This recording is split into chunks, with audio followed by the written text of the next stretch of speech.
Hi, before we get started today, a quick announcement. The second annual Canadian Advisor Tech Expo is being put on by the Financial Planning Association of Canada this year on March 14th to 17th. If you are a Canadian financial advisor or in management or an executive or just interested in what advisor technology is out there, I highly recommend you sign up. Tickets are on sale at advisortechexpo.ca. And now on to today's show.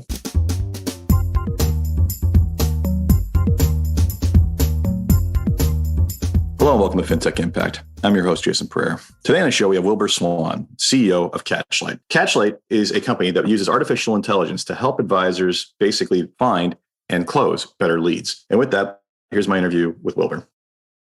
Wilbur, thanks for taking the time today. Hi, Jason. Thank you. Thanks for having me on. Pleasure. So Wilbur Swan of Catchlight, talk to me about Catchlight. What is it? Yeah, sir. So Catchlight is a new kind of solution for advisors focused on what we call lead optimization, which is common in other industries, but new to financial advisors. Our goal is pretty simple. We aim to help advisors improve growth through AI-powered insights on three things, really. Who should they call? How should they pitch them? And what should they pitch them? We deliver Catchlight through a simple web-based UI where advisors can basically upload the leads they have and then begin to see the actual insights that Catchlight generates for them. The simplest way to think about that is really, or to visualize that is through a quick demo, which I would encourage folks to get onto Catchlight.ai, our website, and sign up for a demo. We were incubated in Fidelity Labs, which gives us the advantage of a startup with all of the resources that we can access within a company like Fidelity for scaling and growing this business, which has been fantastic. I'd say we were started in 2019, and we've been in production with advisors since early 2021, but we just recently launched at T3 at May, just a few months ago. Well, it was delayed for a couple of years, right? So for obvious reasons. All right. I can tell you what we were doing during that period. Well, let's get into that. So before we get into what you were doing in that period, talk about the origin of this idea. Where did the idea for Catchlight come from? I'd say like a lot of startups, origin story is a combination of the talents of the founders, many of whom I've worked with before on prior startups. And they have a really great blend of expertise in data, AI, and the financial advisory business. I'd say looking at when we started doing research on this in 2018, we were talking to a lot of advisors about a bunch of topics within Fidelity Labs. And it was interesting. They kept steering us back again and again to, that's great, but how can you help us grow? Okay, that's an interesting idea. How can you help us grow? Or can that idea be applied to help us grow? I think growth for advisors, we heard over and over again, is really the lifeblood of their firm. Whether you're just starting out where it's critical to get up to size, or whether you're planning to exit and you want to exit your business with a higher multiple that a fast-growing practice can command. I'd say prospecting is a super interesting area for advisors. In the last few years of COVID, what we've seen are lots of advisors trying lots of methods, typically digitally, to augment the growth of their business, be it social media, LinkedIn, websites, newsletters, trying more referrals, doing podcasts, purchasing leads from some of those providers that ended up generating a lot of spreadsheets, we heard, typically not in their CRM. And we said, what do you do with them? They said, well, we take a first crack at them. If we can convert them, then we convert the lead. And I said, well, how often do you do that? Well, typically about 2 or 3% of the time. And then we say, okay, so what do you do with the 98 or 97 leads that you get out of 100? And they say, we don't have a methodology for that. And we said, that's super fascinating because Fidelity does a lot of thinking about lead optimization with our own sales organizations. How do you think about all the people you're talking to and which ones are the best ones to talk to at any given point in time? I'd say big picture, as we looked at the space, it just felt like that area of how advisors approach sales best practices felt like one that was super important, but yet there hadn't been a lot of thought and expertise applied to. So that's really where we're getting to digging in. So that's the origin. So before we go any further into the actual product, talk to me about the partnership with Fidelity Labs. How does this work? For listeners who have no experience with that name, tell me about it. Yeah, so Fidelity Labs was started within Fidelity in 2005, and it has had a mix of roles during that almost 20-year period of working with the businesses to accelerate ideas, what we call digital acceleration, as well as incubating entirely new concept, what we call full stack incubation. I'd say in 2018, the management of Fidelity really decided to focus a lot of effort in labs on full stack incubation, which would be, how does Fidelity think about setting up a lab that looks a little bit like a Y Combinator sitting within Fidelity itself? Startups that are funded, that have all the resources and all of the functional areas to go to develop a product, bring it to market, sell it, all those pieces. So you're not reliant on the business to do those types of things. and really evaluate those opportunities like a venture capitalist would evaluate those kinds of opportunities. So yes, I mean, it's a good combination of technology resources, money, and subject matter expertise. Because I mean, you could ask a question like, where are you now with Fidelity Labs? I can just talk about no. Then we can go into more. Yeah, so we'll get to that in a second. So yeah, picking up here. So yes, Fidelity Labs, for those who haven't seen it, it is a good combination of subject matter expertise, resources, and of course, money to help with the ideas like this. And of course, Fidelity's actually been one for innovation for quite a long time. So where are you now with that relationship? So we began work on Catchlight in 2018, and we started actually developing in 2020. We brought and began actually Fidelity Labs as a concept of really partnering with clients and advisors to get early stage products into their hands early to get feedback in a very agile way and then iterate from there. So we really began putting early concept we were working on here into the hands of those advisors and getting feedback from them. As I mentioned, we brought an early version of this to market in kind of an early access phase last fall. We're now, as of T3, publicly launched and available for advisors to subscribe to. And it's an ongoing relationship with Fidelity Labs. I mean, I think they're very interested in how Fidelity can help support and accelerate these startups, while also saying, how do we help you move as fast as a startup would? Now, this is a very common issue you identified, right? It's, there's lots of sources for leads these days, but it's what do you do with them? And most of the lead gen companies will simply say, well, that's your problem. You figure out what to do with it. And as you said, the close rates aren't great. And this ignores what I've heard the rule called different things before. Most affectionately, I think, is the 85-15 rule, that only 15% of people who basically reach out about your service are ready to buy at that time. The other 85% might be interested, but they're just not ready. So too often the focus is on how do I close the people who are interested right now, which is valuable, but ignoring the orders of magnitude greater number that we're interested and just need some nurturing.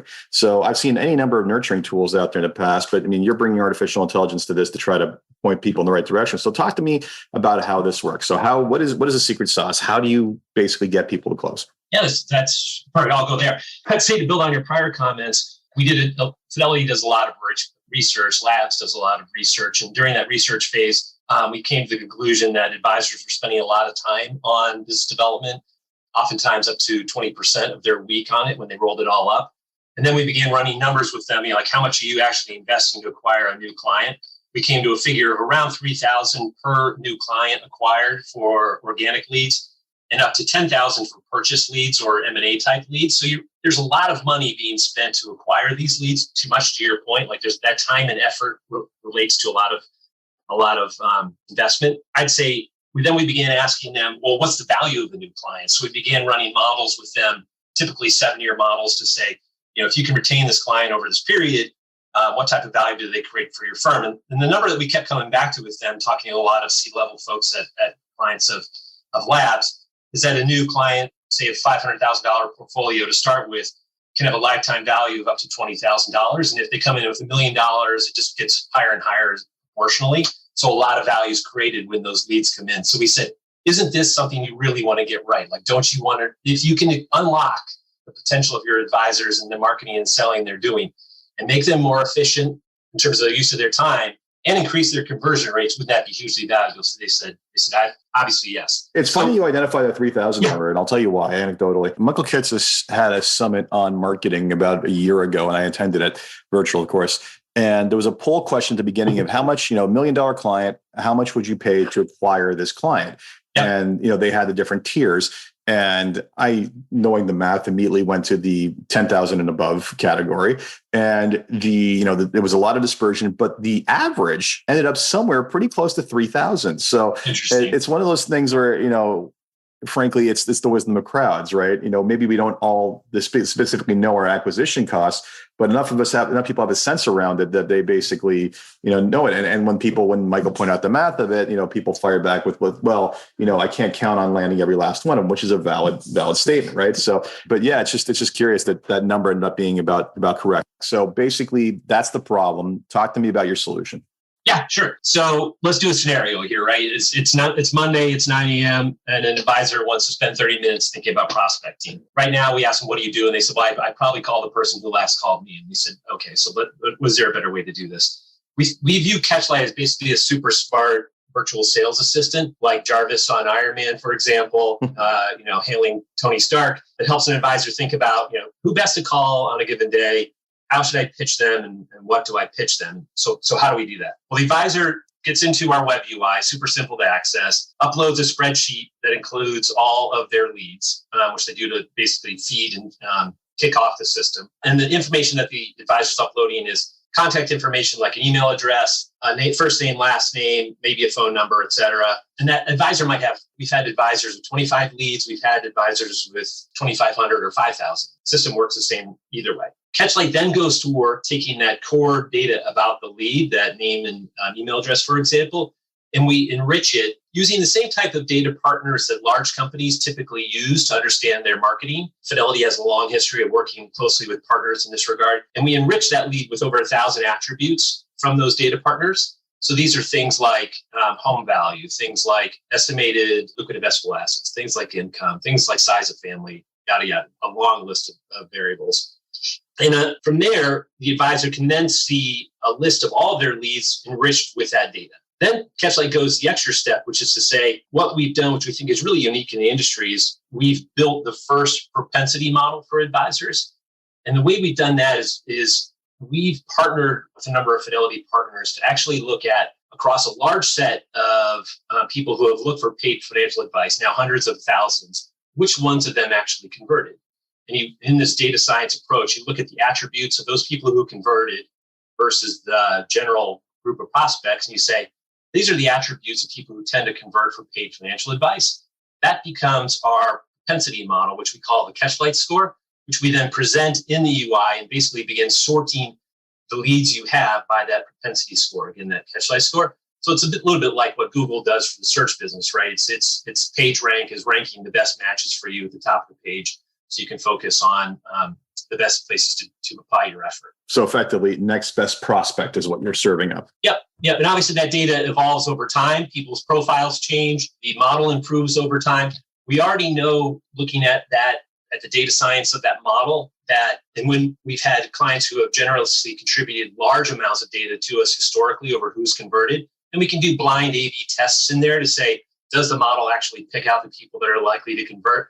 What we already know is the model does a 2 to 3 times better job of doing that, which is fantastic. So it's really elevating those best prospects to the top of the list. But we're also continually improving. It's basically a learning model that our data science team is constantly evolving in the background to best identify the prospects for a given advisor. Excellent. So, all right.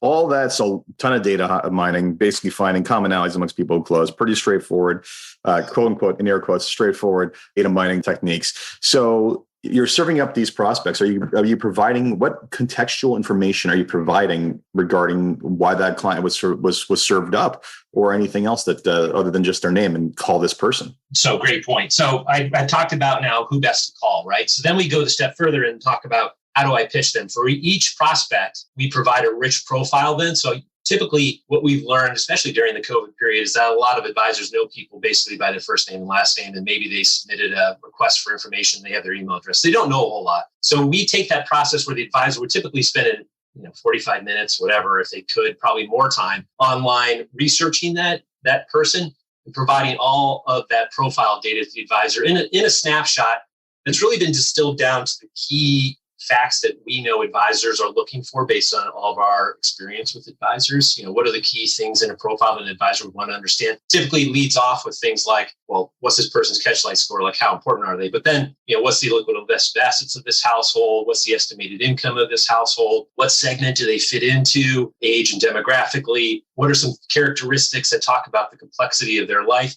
Because basically the model, it's interesting, when you squint at it, it's a machine learned model, so it's not meant for your human mind to wrap around all the 50 dimensions of the model. But when you squint at it, the model's basically capturing, does the person have the means that they would need financial advice? Do they have complexity in their life?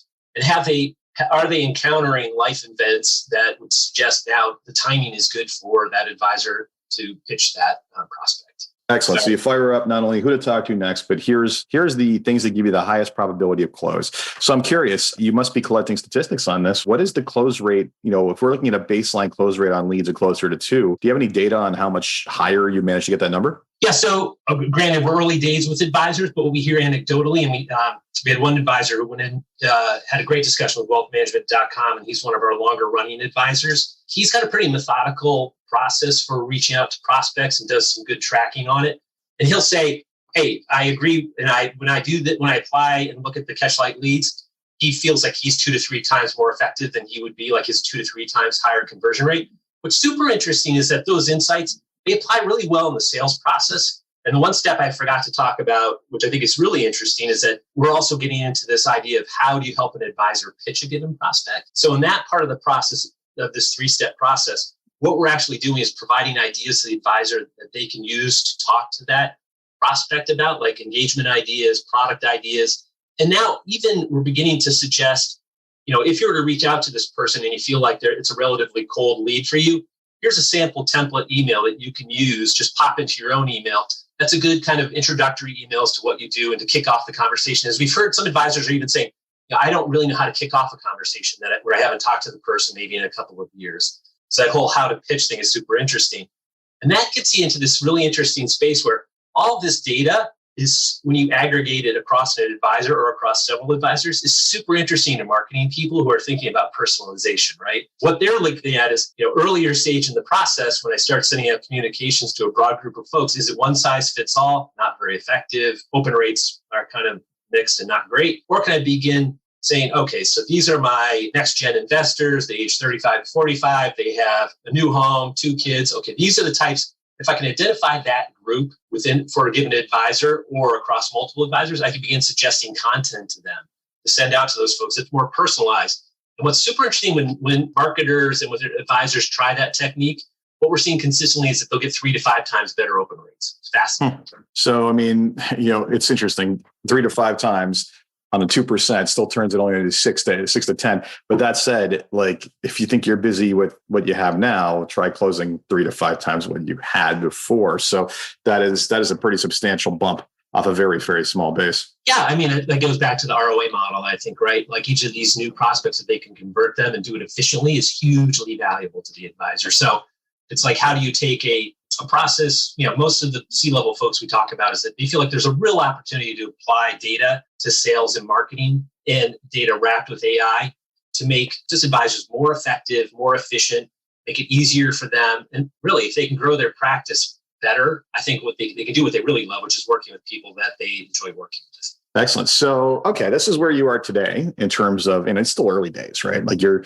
soaking up a ton of data from publicly available sources and whatnot. You're, serving up, I guess, that next best prospect, plus also let's call it next best conversation point to help them try to close it. Where do you see it going from here? I think there's a ton of ways to apply AI throughout this part of the process, all the way from lead origination to conversion to retention. I think that there was a recent Accenture study that went out this summer where they surveyed 500 advisors. And the interesting quote there was, they said 83% of advisors interviewed said they believe AI will have a direct, measurable, and consistent impact on the client-advisor relationship in the next 18 months. I think it's super interesting to think about how this applies to specifically, like how specifically do you as an advisor want to use AI to help build client relationships? How do you build retention? As I've said, we're starting to think more about how this AI applies to the marketing part of the process. We have firms that have marketers that are basically looking at how do I first incentivize advisors to capture more data on their leads in a system, right? Rather than a spreadsheet, let's put it in a system where we have visibility to it so we can help them out. That's a huge step forward. So that's like the data organization step. And the second one is, how do I understand what's going on across all these advisors so I can generate insights to help them market more efficiently and better, suggest better content for them using these great digital marketing solutions that now exist for advisors? And then, as we talked about with Catchlight, we're particularly focused right now. It's kind of like a tip of the iceberg, an easy solution for advisors to use around how do you engage better with prospects one-to-one, that step of the process. And then what we're starting to work on now is how do you begin to look at these same insights to understand an advisor's book and what that means for insights for that book down the road? Like, how do you think about retention risk? How do you think about potentially upsells and share of wallet for your book? So I think that's another area that we'll be thinking more about down the road. Yeah. So I mean, so basically taking the same artificial intelligence engine and pointing it at other points of the life cycle of the client effectively, right? Yeah. And I've seen propositions on that. I'm not sure how effective some of them are, but on, next best actions with the client. I mean, I remember famously Salesforce years ago with their Einstein launch basically showed like, hey, we can show you the probability a client's going to leave, right? Based off of any number of interactions and sentiment. Well, so here's the interesting thing I think about doing this within Fidelity. So I've done both startups where you act independently, and I was with a startup that we sold to Thomson Reuters. I did this type of innovation work within Thomson Reuters with access to huge amounts of data. And I think for this kind of solution, the ideal place to do this is really in an organization where you have the best of those two worlds, because what Fidelity and Fidelity's partnerships bring to bear is large amounts of data to study and to figure out how it actually works. So I think Salesforce has a bit of challenge there because they have to, they don't have first-party data, right? All their data is supplied by users. Fidelity, on the other hand, has tons of first-party data that can help better inform these models to help out advisors. Well, yeah, exactly right. I mean, and this is where they're at the mercy of how well the implementation with their various customers goes versus you got to play with internally. So it makes a big difference. Exactly. Good. So before we wrap up, there's 3 questions I'd like to ask everybody on a positive note. The first one is, if you had one wish or something you can change in your company or the industry as a whole, what would it be? I told you I was just back from vacation. I don't know if I'm capable of giving a great answer to that one, but so I would say we're growing really quickly. We just a few months ago, we posted 20 open roles. We filled, I think, 9 of them. We have 11 more that are open, if I'm doing math right. I would love it to fill those roles. If folks are listening to this and interested in working within a really energizing place within Fidelity Labs, startup type environment, go to Catchlight AI and check out the job postings that we have open there. Yeah, so that might answer the second question too, is what's been the biggest challenge again, the company to where it is today? Oh, so I'd say, it's like what we're doing today. It's about awareness, right? So we're testing this hypothesis of setting this up as an independent brand, right? Independent company, Catchlight AI. As you'll see in our website, there's little mention of Fidelity. I think anytime you're setting up a new company, there are the challenges of just brand awareness. We believe passionately around lead optimization. That's a bit of a new solution for advisors. So we're evangelizing a new opportunity for advisors. I think anytime you're doing that, there's a big need for communication, branding, marketing, talking out to the market about what the advantages of this, the types of things that your podcast enables. Yeah, it's a challenge. Though the one thing that will typically usually catch people's eyes pretty effectively is helping them grow their business. So you pick the right part of the funnel to help tackle. Yeah, there's no shortage of interest in this topic. No, never. Especially if it involves us doing less work, which clearly you've done that. And then the last part of it is the last question I have for you is, what excites you the most about what it is you're working on and keeps you getting up in the morning to keep on fighting the good fight of entrepreneurship? Yeah, it's a super challenging thing, right? Entrepreneurship, even in a large company, there are highs and lows, and it's you're constantly working through those challenges. I think what keeps me going is you've mentioned that you have kids. I've had 4 kids, including twins, and over the years, they're all now heading to college. Huge amounts of college bills that are looming, and we leaned heavily and partnered heavily with financial advisors to figure all that out. I think financial advisors provide a really valuable service that I'd love to see them be able to provide to more people at greater scale. I often think of those meetings with our financial advisor, my wife and I, as one of the more peaceful meetings of the year or times of the year, because we actually could get our heads wrapped around, like, are we making real progress against our goals? And I'm a huge believer in what financial advisors do. So to the extent that we can help them out and help them build relationships more quickly with great prospects, I think it's a two-way thing, right? Like prospect benefits and the advisor benefits. Absolutely. Excellent. Well, Wilbur, thank you so much for your time. Very much appreciated. And I encourage everyone who's in the U.S. market, because in other markets, you can't necessarily get the access to that kind of data due to privacy rules. What can you do? So it's not effective. Although if you ever do come north, let me know. So that said, so anyone in the States who's looking for lead gen, take a good look. Wilbur, thank you so much. Thanks, Jason. So that was today's podcast with Wilbur Catchlight. Hopefully you got a better understanding of how some straightforward AI can basically help you land and better manage your leads. As always, if you enjoyed this podcast, please leave a review on Apple Podcasts, SoundCloud, Stitcher, Spotify, or wherever you get your podcasts. And until next time, take care.